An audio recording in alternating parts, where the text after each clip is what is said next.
কথা বলি আমি আমার আলোচনা শেষ করব। এই নেশামুক্ত স্লোগান এটা আজকের নয়, অনেক দিন ধরে চলে আসছে এই নেশামুক্ত স্লোগান, যে আমাদের নেশামুক্ত ভারত নির্মাণ করতে চাই, নেশামুক্ত ত্রিপুরা নির্মাণ করতে চাই। দেখুন, তখনই সম্ভব হবে যখন আমার আগে বক্তা বলেছেন, আমি অনেকগুলো বক্তব্য বলেছি যে আমি যখন নেশা ছেড়ে দেব, আমি যখন নেশা করব না, আমি যখন আমার পরিবারকে বলবো কেউ যেন নেশা না করে, তখনই আমরা নেশা মুক্ত সমাজ নির্মাণ করতে পারবো। আমি নেশা করব, আমার পরিবার নেশা করবে, আমার আত্মীয় স্বজন আশপাশ নেশা করবে, আর আমি নেশামুক্ত স্লোগান দেব, তবে সেটা নেশামুক্ত সমাজ নির্মাণ করা খুব কঠিন চ্যালেঞ্জ। আমাদের প্রথমত আমাকে সিদ্ধান্ত নিতে হবে নেশা করব না। এখানে একটা সার্ভে ওনারা সবার কাছে কাগজটা দিয়েছে, দেখবেন এই যে Gates global adult tambaku survey status যেটা ত্রিপুরা দিয়েছে, এটাতে দেখুন 2016-17-তে আমি দিদিকে বলতে চাই, আমাদের মহিলা কমিশনের সভানেত্রী যিনি বলছেন যে অনেক পুরুষ লোক, আমি জাস্ট কন্ট্রোভার্সি না, জাস্ট আমরা যেহেতু এক ঘরের মধ্যে আমরা একটা সবারই সংকল্প আমরা নেশামুক্ত সমাজ নির্মাণ করতে চাই, যে সমাজ কোন দিশাতে এগোচ্ছে। দেখুন এখানে বলা হয়েছে যে পুরুষদের মধ্যে 44.4% অর্থাৎ পুরুষরা নেশা করছে এবং 10.5% প্রাপ্তবয়স্ক মহিলারাও নেশা করছে। কিন্তু এই যে সিনথেটিক নেশা, যেটা দমপাই, যেটা অন্যভাবে ইলেকট্রনিক যেটা নেশা, সেটা তো দেখুন এখানে 40% পুরুষদের মধ্যে, মহিলাদের মধ্যে প্রায় 56%। মানে এই যে একটা আমাদের কি বলবো অপসংস্কৃতির দিকে ধাবতি হচ্ছে, শুধুমাত্র পুরুষ নয়, মহিলা, পুরুষ, যুব, মানে সকলকে আজকে এই আসক্তির থেকে বার করা আমাদের একটা বড় চ্যালেঞ্জ আমাদের জন্য। আমি অনেক সময় অনেকগুলো প্রোগ্রামে, এই কয়েকদিন আগে প্রজাপতি ব্রহ্মকুমারী, যারা প্রজাপিতা ব্রহ্মকুমারী অর্গানাইজেশন, আমাদের ভারত সরকারের যে সোশ্যাল জাস্টিস মন্ত্রণালয়, তাদের সঙ্গে একটা ওনারা এমওইউ করেছেন যে 10 কোটি মানুষকে তারা শপথ করাবেন যে নেশা আমরা ছাড়বো, আমরা নেশা করবো না। দেখুন, আমি ওনাদের সঙ্গে যখন আমার দেখা হয়েছে, কথা হয়েছে, আমি ওনাদেরকে বলেছি যে আপনারা সেই জায়গাটাই করুন।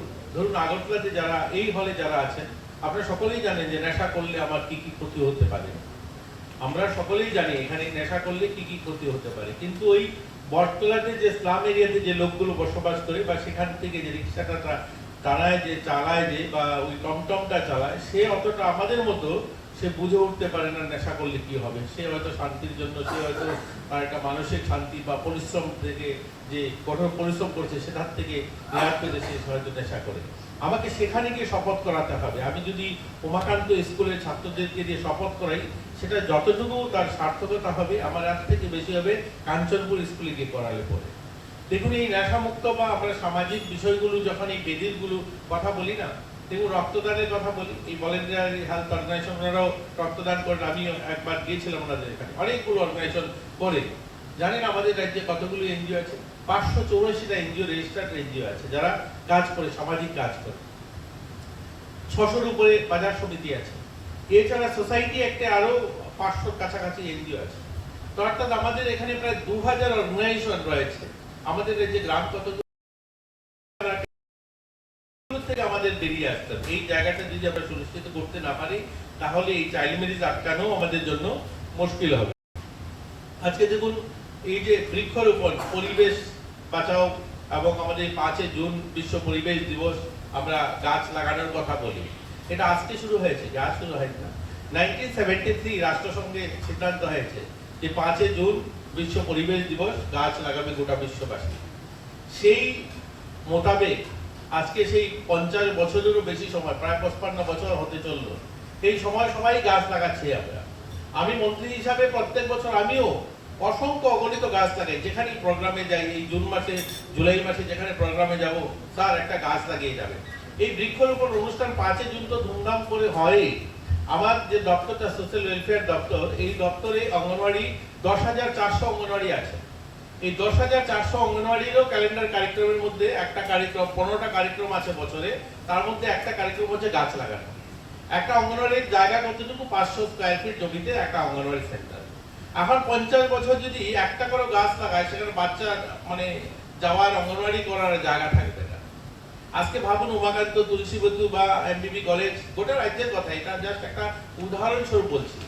আজকে উমাকান্তের মাঠে প্রত্যেক বছর 10টা গাছ লাগিয়ে যদি থাকেন শিক্ষক মশাইরা, মন্ত্রীরা, বিভিন্ন আমলারা, তাহলে কত গাছ হওয়ার কথা ছিল, 500-700 গাছ, সেখানে বিল্ডিং, সাইকেল, কিছু বিল্ডিং করবেন তো দূরের কথা, সাইকেল রাখারও জায়গা থাকবে না মাগান্তের মাঠে।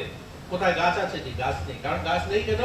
গাছ লাগানো হয়েছে, গাছ বাঁচানোর কোনো সংকল্প ছিল না যে গাছ বাঁচাতে হবে। আমি গাছটা লাগিয়েছি, সেটাকে কি করে বাঁচবে তার কোনো পরিকল্পনা গ্রহণ করা হয়নি। গাছ লাগিয়ে চলে আসলাম, তারপরে বছর আবার গেলাম, আবার গাছ লাগালাম, এই চলছে 50 বছর ধরে।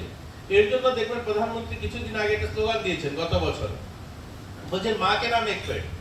এই মা কে নামে এক পেড় অনেক বিশিষ্ট জনেরা বলছেন এটা আবার কি, এটা আবার কোনটা ড্রামা করছেন, মা কে নাম পেড় কেন?